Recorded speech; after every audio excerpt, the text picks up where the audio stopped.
Alhamdulillah Alhamdulillahilladzi arsala rasulahu bil huda wa dinil haq liyudhhirahu 'alad dini kullihi wa kafa billahi shahida wa kafa billahi wakila.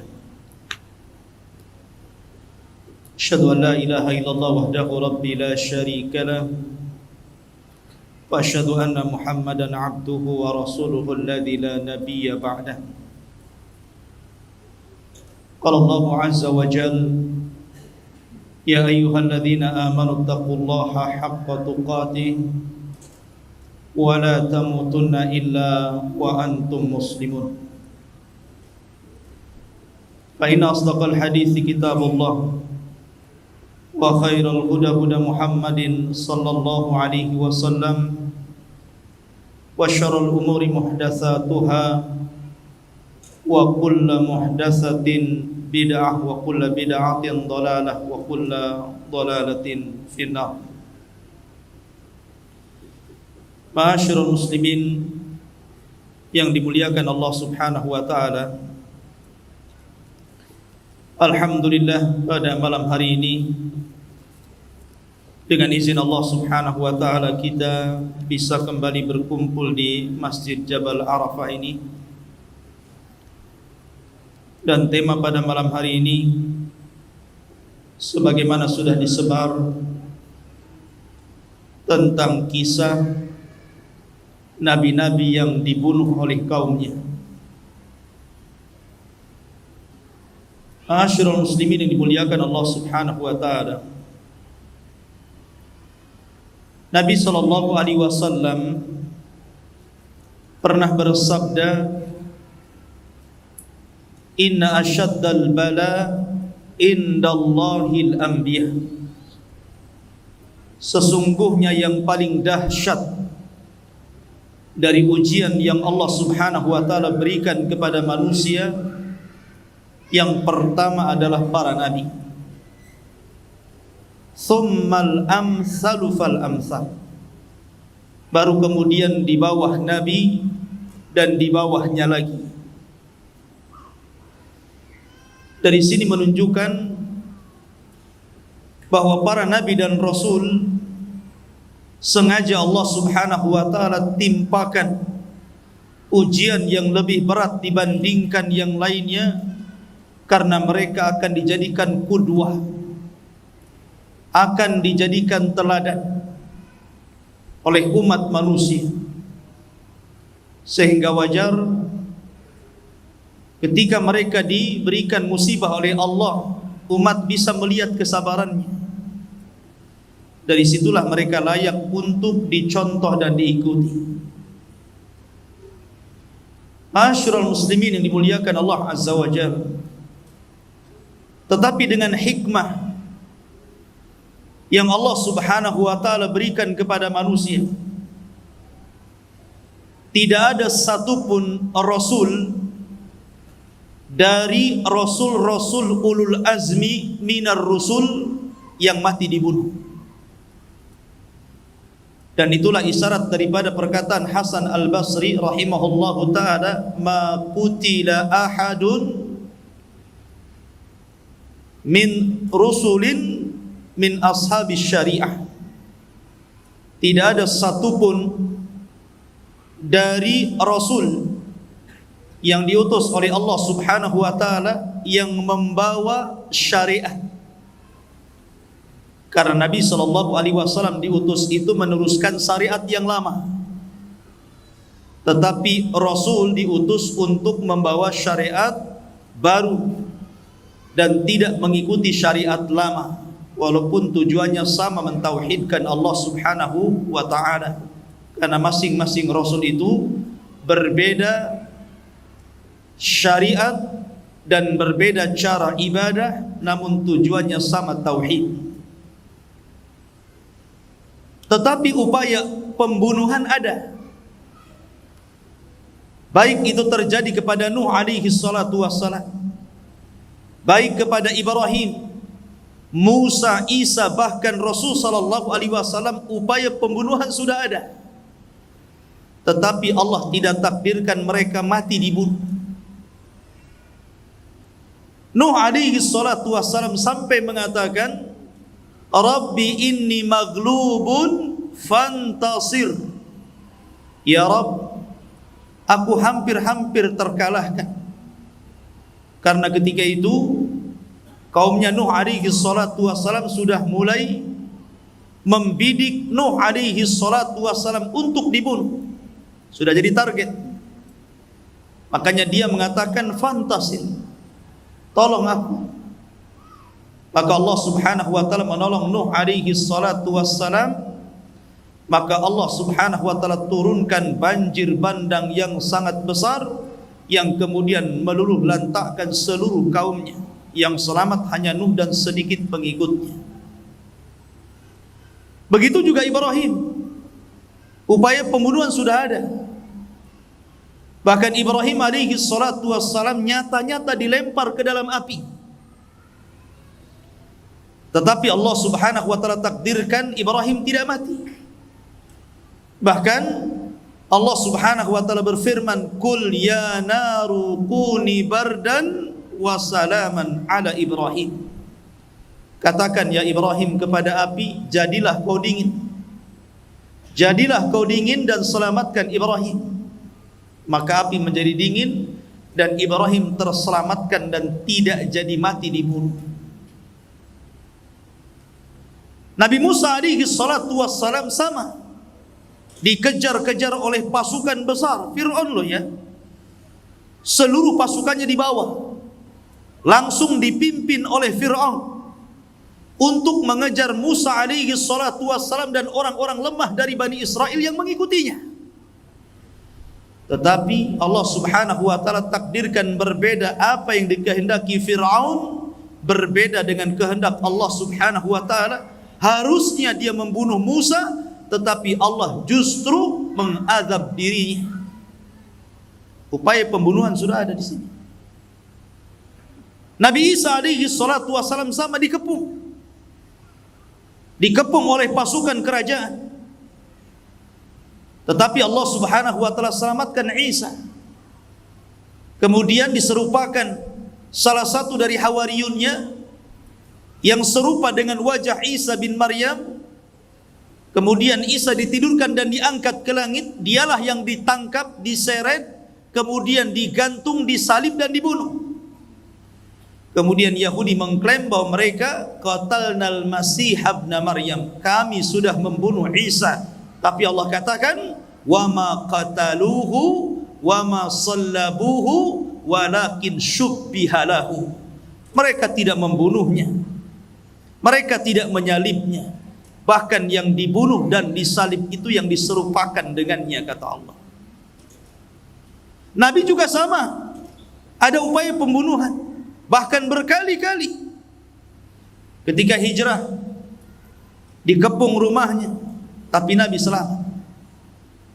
Ketika perang Khaybar, Nabi SAW diracun oleh seorang wanita Yahudi, tapi Nabi SAW selamat. Reaksi racun itu baru kemudian, udah lama tidak langsung meninggal ketika itu. Kemudian di Uhud banyak upaya-upaya pembunuhan kepada Nabi SAW, tapi Allah subhanahu wa ta'ala tidak menjadikan Rasul dibunuh, tetapi Rasul meninggal karena sakit.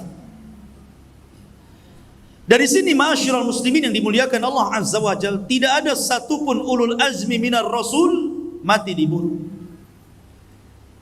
Tetapi pembunuhan ini terjadi kepada para nabi, dan umumnya adalah nabi-nabi yang diutus kepada Bani Israel. Allah subhanahu wa ta'ala berfirman, awa kullama ja'akum rasulun bima la tahwa anfusukum mustakbartum fafariqan kadzabtum wa fariqan taqtulun.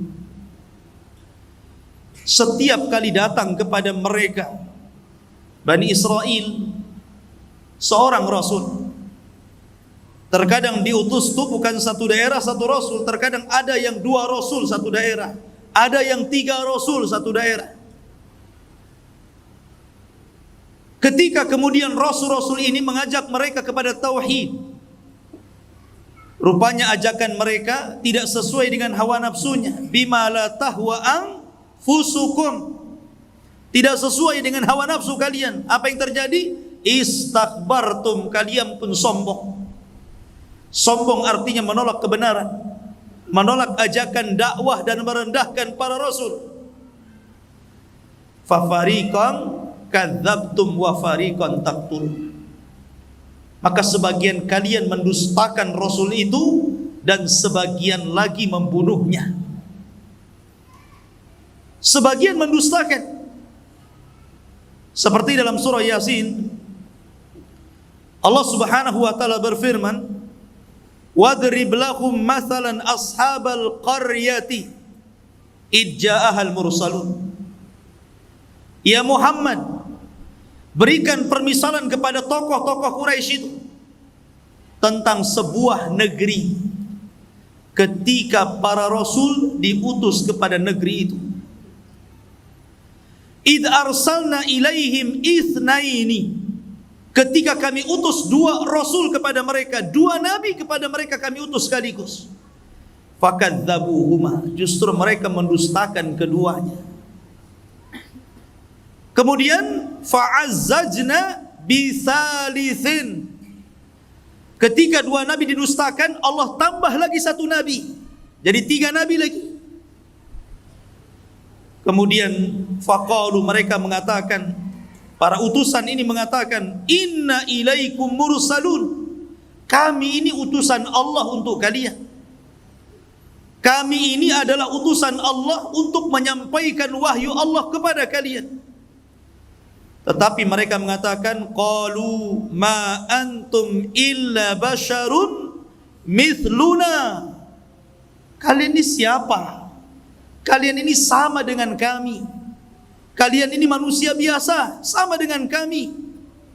Wa ma anzalar rahmanu min syai'in in antum illa takdzibun, bahkan tidak ada satupun ayat yang turun kepada kalian, kalian ini hanya melakukan kedustaan saja.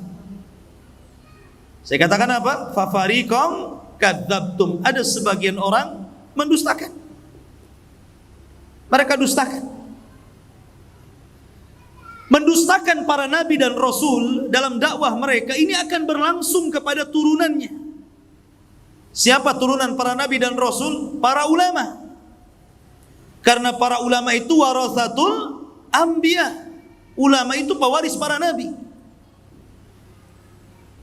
Maka ketika para ulama berusaha untuk menyampaikan warisan para nabi dan rasul, maka kenyataan yang mereka hadapi akan persis seperti yang dihadapi para rasul. Mereka pun sama akan didustakan.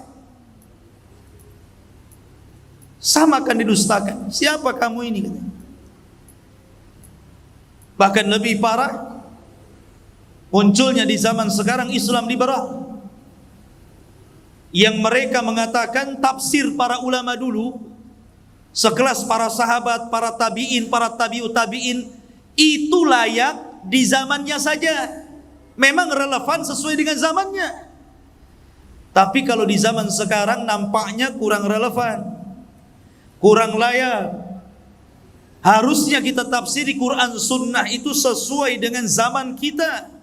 Mereka juga manusia, kita juga manusia. Allah berikan akal kepada mereka, Allah juga berikan akal kepada kita. Dan Allah katakan, afala tatafakkarun, kenapa kalian tidak berfikir? Lihat, dalilnya Quran loh ya. Quran yang menyuruh kita berfikir katanya. Ya beda. Ya. Mereka para ulama warasatul anbiya, menguasai bahasa Arab dengan fasih, menguasai kaedah-kaedah syariah. Sementara Anda kadang-kadang memahami Islam dari terjemahan Al-Quran. Tidak sama. Pandangan para ulama itu tajam ke depan. Ma'asyiral muslimin yang dimuliakan Allah Azza wa Jalla. Jadi surah Yasin ini sebenarnya menjelaskan tentang sebuah negeri diutus kepada mereka 3 rasul. Dan ini menunjukkan keras kepalanya negeri itu. Kalau tidak keras kepala, 1 saja cukuplah. Oh sampai 3 pula gitu. Menunjukkan negeri itu memang keras kepala, keras hati dan kepala lagi gitu. Mereka menolak dakwah Nabi. Sehingga kemudian ketika mulai mereka berani kepada 3 nabi ini dan hendak bukan hanya sekedar mendustakan dan hampir-hampir membunuh mereka, rupanya Allah Subhanahu wa taala takdirkan ada juga yang membela para nabi itu. Kemudian dijelaskan wa jaa min aqsal madinati rajulun yas'a. Rupanya ada satu anak muda, dalam riwayat dia seorang penjahit. Dia beriman kepada dakwah 3 utusan ini, berusaha untuk mencegah kaumnya jangan sampai menyakiti 3 nabi itu.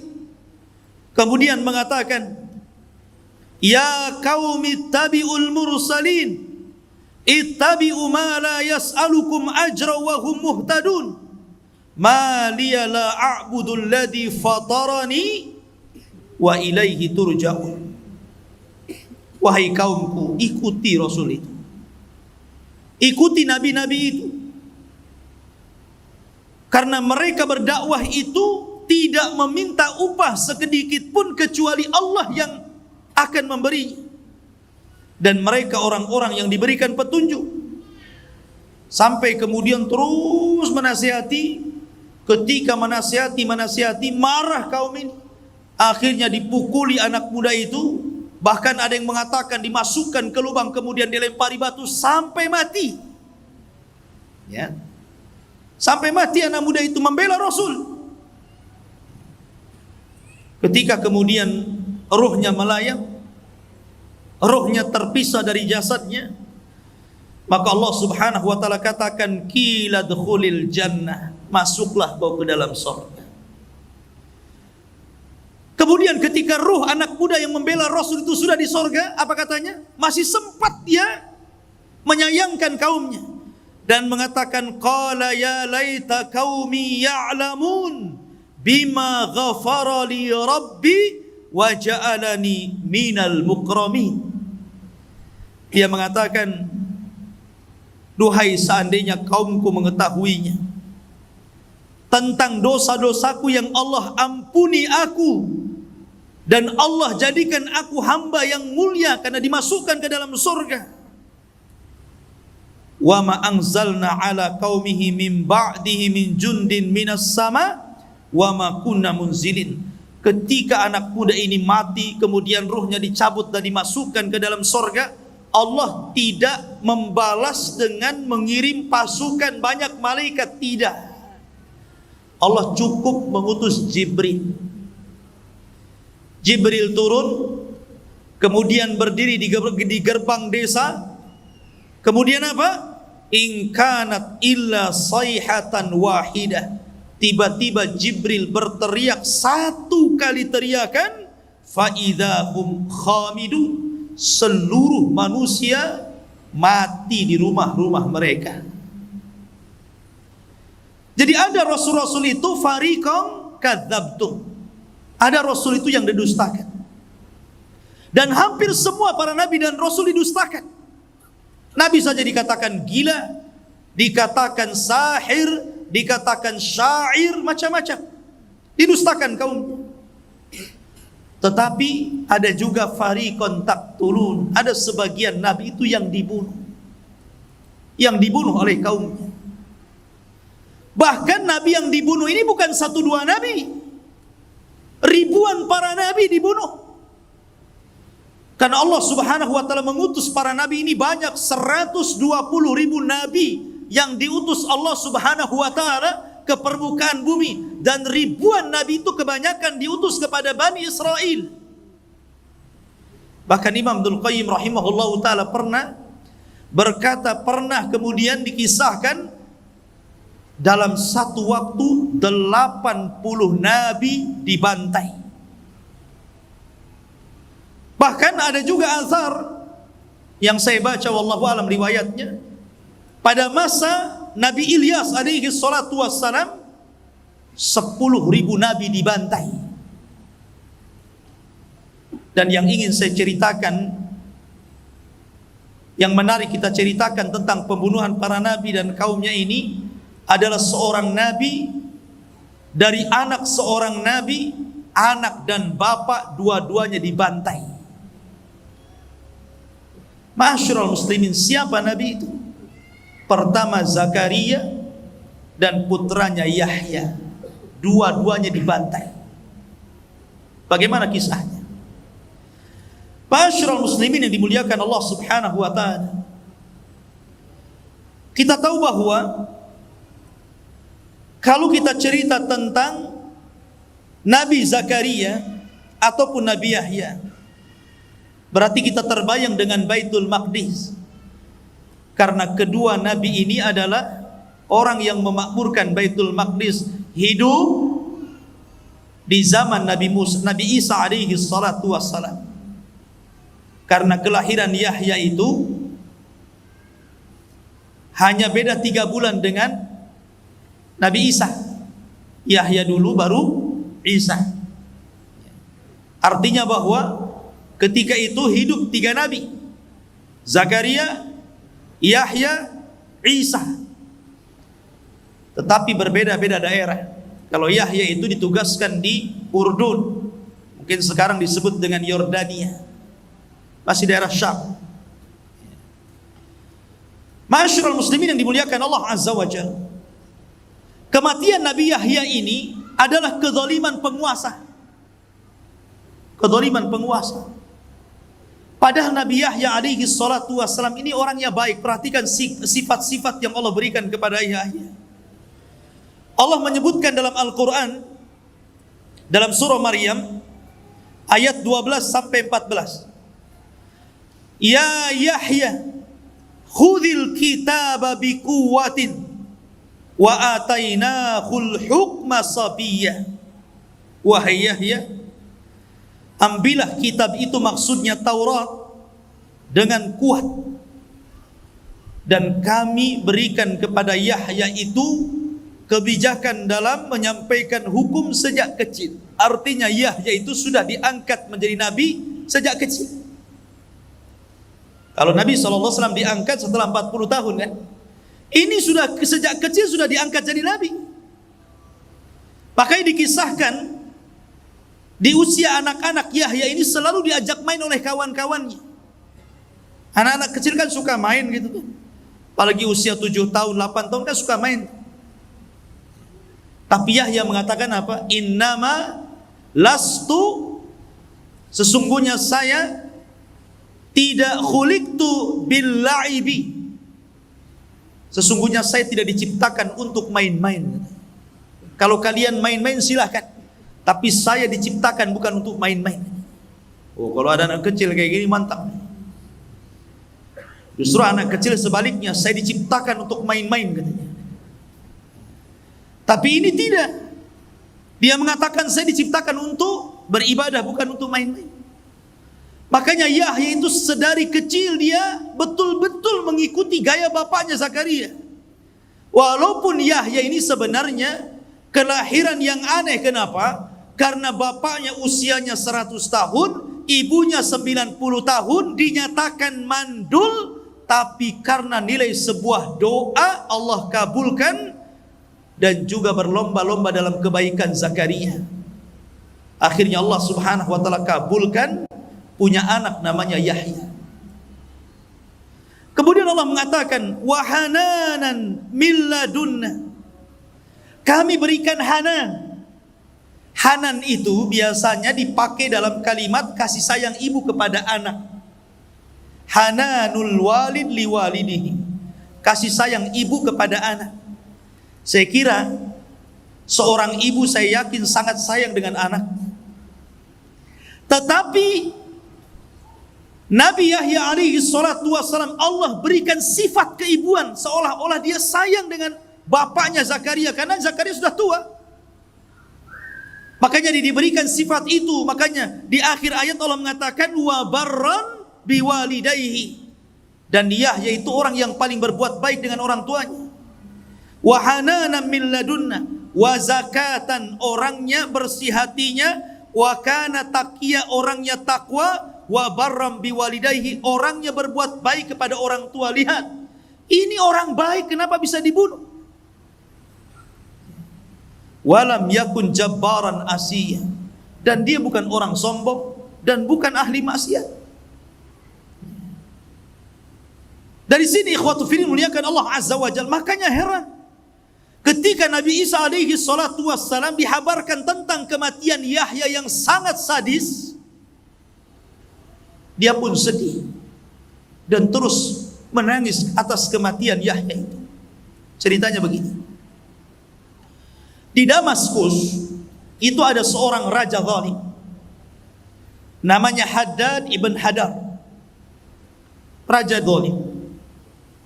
Tapi walaupun demikian, kalaupun ada apapun, raja ini terkadang juga minta fatwa kepada Yahya alaihi salatu wassalam. Allah takdirkan dia suka dengan salah satu wanita. Sayangnya wanita ini masih mahramnya, sehingga dalam syariat Yahya haram, tidak boleh menikah dengan orang yang ada hubungan mahram. Sama di syariat kita juga sama. Tetapi karena orang tua gadis ini, karena dalam riwayat, ini dalam riwayat yang lain ceritanya, raja ini punya istri, istrinya sudah tua. Kemudian dia punya anak, tapi bukan dari sang raja, dari bapak yang lain. Anak ini cantik. Lah si raja ini sudah tidak mau lagi sama istrinya karena sudah tua, jelek. Akhirnya sama istrinya itu disuruh nikah dengan anaknya, tapi bukan anak sang raja, dari laki-laki lain. Ada yang mengatakan bahwa yang dinikahi itu putri bibinya, dan dalam syariat mereka tidak boleh. Kemudian akhirnya karena ibundanya ini sangat rakus kekuasaan, sangat rakus dengan kekayaan, sangat ingin menguasai kerajaan, akhirnya dia dorong terus putrinya supaya nikah dengan raja. Disuruh dandan cantik-cantik, disuruh ngerayu. Akhirnya sang raja pun tertarik dengan wanita itu dan tergila-gila. Nyala, antum saja kalau dirayu perempuan, jangankan yang cantik, yang jelek saja kelepek-kelepek ya. Masyarul muslimin yang dimuliakan Allah Azza wa Jalla. Lah rupanya orang-orang pun berbicara tentang itu. Akhirnya mulai melebar tuh. Karena mulai melebar, apalagi kemudian sudah terdengar ke telinga Yahya, dan Yahya memfatwakan haram, tidak boleh, dan didengar oleh manusia banyak. Akhirnya kemudian mereka pun meminta fatwa kepada Yahya. Kenapa tidak ke Zakaria? Karena Yahya itu dikenal kelembutannya. Dia nggak mau ke Zakaria, ke bapaknya, dia mau ke anaknya.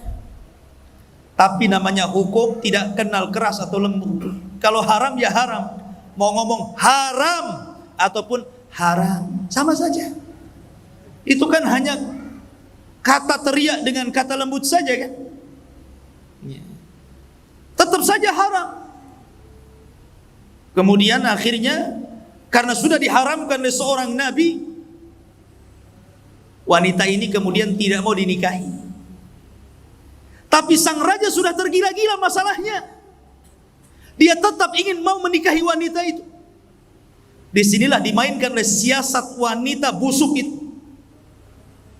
Kata wanita ini, baik, kalau engkau menginginkan diriku menikah dengan diriku, maka maharnya kepala Yahya bin Zakaria. Syaratnya itu. Karena raja sudah tergila-gila, macam mana kan? Maka dia pun mengutus pasukan untuk mendatangkan kepala Yahya bin Zakaria. Datanglah pasukan besar. Dalam riwayat bahwa Yahya itu dibunuh sedang berada di Baitul Maqdis dan sedang sholat dalam mihrab. Pasukan ini datang. Kemudian ditangkap, betul-betul dimutilasi. Dipotong kepalanya. Kemudian kepalanya dibawa dan diletakkan di piring emas. Kemudian dibawa ke istana. Sementara jasad Yahya ini dikirimkan kepada ayahnya Zakaria yang sudah tua renta. Anda bisa bayangkan, tiba-tiba Anda sudah tua, dikirimkan jasad anaknya tanpa kepala. Tentu sedih Zakaria ini. Akhirnya kemudian kepalanya ini dibawa ke istana. Sampai di istana, di situ ada sang raja, di situ ada wanita fajirah, di situ ada ibundanya yang haus kekuasaan. Prajurit pun datang dan meletakkan kepala Yahya di atas bejana emas, kemudian disuguhkan kepada sang raja. Oh, wanita ini tertawa, senang. Keinginannya menjadi sebuah kenyataan. Tetapi Allah Subhanahu wa taala berfirman, "Wala tahsabannallaha mukhlifa wa'dihi rusulah. Innallaha azizun dzuntiqam." Jangan kira Allah Subhanahu wa taala tidak pernah memberikan janji-janji kepada para utusannya. Sesungguhnya Allah kalau sudah menimpakan azab, maka Allah akan timpakan dengan sangat keras. Dan Allah juga berfirman, "Wala tahsabannallaha ghafilan amma ya'malu zalimun." Jangan kalian sangka Allah lalai dari perbuatan zalim kalian. Tidak, Allah tidak pernah lalai. Man 'adali waliyan faqad adzantuhu bil harbi. Siapa yang memusuhi wali-waliku, maka dia sudah ngajak perang bersamaku, kata Allah Subhanahu wa taala. Maka ketika wanita ini tertawa terbahak-bahak karena bahagianya, tiba-tiba Allah kirimkan gempa dalam istana. Bergegar istana itu. Rupanya tanah yang diinjak wanita itu terbelah, akhirnya wanita itu terperosok, sedikit demi sedikit masuk jasadnya, sehingga ketika sudah sampai kepala, tiba-tiba bumi itu merapat dan menjepit kepalanya. Sampai di sini, tinggal kepalanya saja. Maka orang-orang pun berteriak, "Apa yang kalian lakukan? Yang kalian bunuh ini seorang yang saleh, seorang nabi. Kenapa kalian bunuh?" Kama tadinu tudan. Sebagaimana kalian sudah memenggal orang ini, penggal kepala wanita itu. Penggal kepala wanita itu. Maka lekaslah para prajurit mengambil pedangnya dan menebas kepalanya. Kemudian membawanya. Al jaza min jinsil amal. Sebagaimana dia sudah menebas kepala Yahya, maka sekarang dia ditebas kepalanya. Ma'asyiral muslimin, selang beberapa waktu dari peristiwa itu, kemudian orang pun membicarakan tentang kematian Yahya. Datanglah pasukan besar, pasukan yang dipimpin raja yang paling zalim di dunia, Bukhtun Nasr. Dan sering saya katakan, di dunia ini hanya ada 4 raja yang pernah menguasai sebagian besar dunia. 2 mukmin, 2 kafir. Sulaiman dan Dzulqarnain mukmin, Namrud dan Bukhtun Nasr. Ini dua-duanya raja zalim. Selang beberapa waktu setelah pembunuhan Nabi Yahya, datang pasukan Bukhtun Nasr, kemudian menghancurkan negeri Damaskus dan membunuh 75,000 75.000 manusia dibantai. Lihat. Dan itu Allah Subhanahu wa taala isyaratkan dalam Al-Qur'an. Allah Subhanahu wa taala berfirman, "Wa qadayna ila bani Israil fil kitab la tufsidunna fil ardi marrataini wa la ta'luwanna uluwan kabira." Dan Allah berfirman, kami telah pastikan, kami telah putuskan kepada Bani Israel, dan itu tercatat dalam kitab Taurat, sungguh mereka akan merusak 2 kali di permukaan bumi. Kemudian mereka akan sombong dengan sombong yang sangat besar. Fa idza jaa wa'du ulahuma, maka apabila telah datang janji salah satu dari keduanya, ba'atsna 'alaikum, kami akan bangkitkan kepada kalian wahai Bani Israel, ibadan lana, hamba-hamba kami, uli ba'sin syadid, yang memiliki kekuatan yang sangat besar. Faja'u, mereka akan datang khilalad diyar, dan meluluh lantakkan desa-desa kalian. Wa kana wa'dan maf'ula, dan ini ketetapan yang pasti bagi Allah. Allah isyaratkan dalam Quran, karena kalian sudah membunuh Yahya, datang pasukan besar yang lebih zalim lagi, kemudian menghancurkan negara itu. Bahkan 75.000 dibantai oleh Bukhtun Nasr.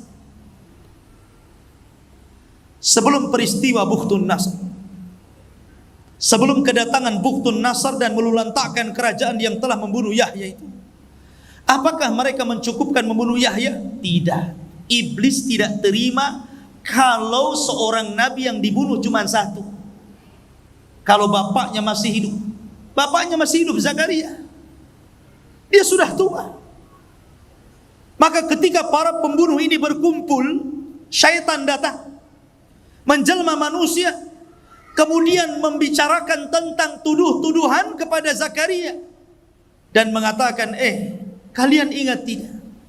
Maryam kan dahulu punya anak namanya Isa, tidak ada bapaknya, dan tidak ada yang masuk ke mihrab Maryam kecuali Zakaria. Jangan-jangan Zakaria yang menghamili Maryam. Nah, mulailah dia. Syaitan didatang. Bangkit orang-orang. Itu baru saja membunuh anaknya itu. Akhirnya mendengar bahwa Zakaria akan dibunuh, Nabi Zakaria pun sembunyi ke dalam hutan. Kemudian dalam hutan tersebut ada satu pohon yang menolong Zakaria, disuruh sembunyi dalam pohon itu. Tiba-tiba pohon itu belah, dan itu mukjizat Zakaria. Masuklah Zakaria di situ. Namun sayangnya iblis datang. Ketika Zakaria masuk, bajunya kemudian ditarik sedikit, sehingga ketika pohon itu rapat, nampak tuh ada bajunya, sedikit saja. Ketika pasukan itu mengejar Zakaria sampai ke hutan, maka iblis datang dan mengatakan, aku tahu di mana Zakaria bersembunyi. Dan untuk memastikan kebenaran ucapan iblis ini, dia memperlihatkan baju yang keluar dari pohon itu. Itu dia di situ. Dari sinilah maka para prajurit membawa gergaji. Dari situlah kemudian mereka memotong pohon itu persis di lambungnya sih. Seolah-olah digergaji jadi 2. Namanya manusia ya kesakitan lah. Walaupun dia seorang nabi. Karena dia bukan malaikat. Zakaria sempat dia kemudian berteriak kesakitan. Tetapi Allah Subhanahu wa ta'ala berfirman, ya Zakaria, kalau engkau terus berteriak karena kesakitanmu, la khusifa bihimul ardu, tentu bumi akan ditimpakan kepada mereka untuk menelannya. Setelah Zakaria tahu kalau dia sampai terus meneriakkan rasa sakitnya, kaumnya akan ditelan bumi dan akan ditelan oleh bumi yang sangat besar ini, maka dia tutup lisannya dengan bajunya supaya jangan berteriak. Kenapa? Rahmatan li ummatihi, karena masih punya kasih sayang dengan umatnya. Masih kasih sayang, dia berharap walaupun kematian putranya seperti itu, kematian diri seperti itu, masih berharap kaumnya ini sadar, bertobat kepada Allah, diutus kepada mereka seorang rasul yang menyadarkan mereka. Dan ini mulianya Zakaria yang patut dicontoh siapapun. Ketika kabar kematian keduanya sampai kepada Isa, Isa sedih. Rupanya, apakah sampai kematian Zakaria selesai? Tidak. Mereka pun membidik Isa. Akhirnya mereka mengirim pasukan. Jadi ini bukan semata-mata mahar wanita itu. Di balik itu ada kekuasaan politik. Sudah bukan cerita mahar lagi. Ini cerita politik di dalam. Memang dari dulu mereka benci para nabi dan rasul. Maka mereka mulai membidik Nabi Isa bin Maryam. Mereka kirim pasukan. Tapi Allah takdirkan Isa tidak sebagaimana Yahya dan Zakaria. Isa Allah Ta'ala. Karena dia adalah pembawa syariat baru, bukan seorang nabi. Allah harus menjaga syariatnya. Jangan sampai terputus dan tidak sampai kepada umatnya. Maka Isa tetap tidak dibunuh dan Allah angkat yang dibunuh orang yang diserupakannya. Barulah setelah kejadian itu semua, karena begini, rusaknya Bani Israel itu setelah wafatnya Zakaria. Yang sebelumnya putranya Yahya. Itu menjadi rusak tuh Bani Israel itu. Makanya kerusakan itulah didatangkan Bukhtun Nasr. Bukhtun Nasr inilah yang kemudian menghancurkan Syam, Damaskus, sampai kota Palestina ini dihancurkan semuanya. Sampai 75.000 dibantai, anak-anak, wanita, orang tua, semua dibantai, tidak dibiarkan hidup. Dan orang-orang Yahudi yang berhasil lari tidak banyak, yang berhasil ditangkap jadi budak. Jadi budaknya Bukhtun Nasr. Dan itu Allah hinakan. Sehingga Allah Subhanahu wa taala berfirman, innalladzina yakfuruna biayatillah wa yaqtuluna an-nabiyyina bighairi haqqin wa yaqtuluna alladzina ya'muruna bil qisti minan nas fabashshirhum bi'adzabin alim. Sesungguhnya orang-orang yang kufur dengan ayat-ayat Allah dan membunuh para nabi tanpa ada sebab yang benar, dan membunuh orang-orang yang memerintahkan keadilan dari manusia, habar gembirakan kepada mereka dengan azab yang pedih. Dalam ayat yang lain, tadi Al-Imran ayat 21, dan Allah mengatakan dalam surah Al-Baqarah 61, wa dzuribat alaihimudz dzillatu wal maskanatu wa ba'u bi ghadabin minallah. Ditimpakan kepada mereka Bani Israel kehinaan, kenistaan, kemurkaan dari Allah. Kenapa? Dzalika bi annahum kanu yakfuruna bi ayatillah. Karena mereka kufur dengan ayat-ayat Allah. Wa yaqtuluna an-nabiyyina bighairil haqq, dan mereka membunuh para nabi tanpa sebab yang benar. Allah timpakan kehinaan kepada mereka. Ikhwan, dan sampai hari ini orang-orang Yahudi itu memang seperti itu. Mereka bangga dengan membunuh para nabi itu, mereka bangga, sangat bangga. Dan Allah mengatakan, la tajidanna asyaddan nas adawatan lilladzina amanul yahud. Tidak ada manusia yang paling keras permusuhannya kepada orang-orang yang beriman melebihi orang-orang Yahudi. Tidak ada. Orang-orang Yahudi itu, mereka memang menghalalkan darah di luar kelompok mereka, di luar agama mereka.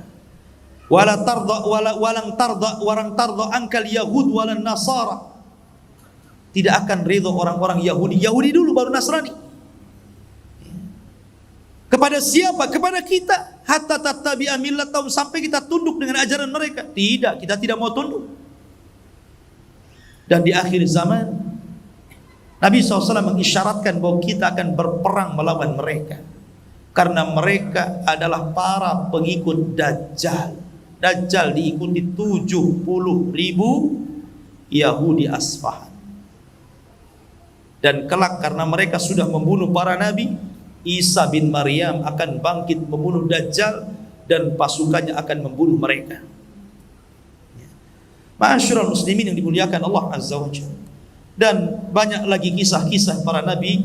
Ini yang masyhur kita ceritakan, karena nabi-nabi itu banyak diceritakan, ribuan para nabi. Cuman sayang 25 nabi dan rasul yang 18 nama disebut dalam surah Al-An'am dan lebihnya di surah-surah yang lainnya, itu pun tidak secara detail Al-Quran menceritakan. Ada sebagian nabi yang disebut nama tapi tidak ada ceritanya. Tapi ada nabi dari awal sampai akhir diceritakan. Ada nabi global saja diceritakan. Tapi yang jelas bahwa Al-Quran ingin mengatakan kepada kita, la nufarriqu baina ahadin mir rusuli. kita tidak boleh membeda-bedakan para nabi dan rasul kepada siapapun mereka diutus Allah Subhanahu wa taala. Wallahu a'lam bissawab. Mudah-mudahan ada manfaatnya. Subhanakallahumma wa bihamdika asyhadu an la ilaha illa anta astaghfiruka wa atubu ilaik. Allahu ta'ala. Assalamualaikum warahmatullahi wabarakatuh.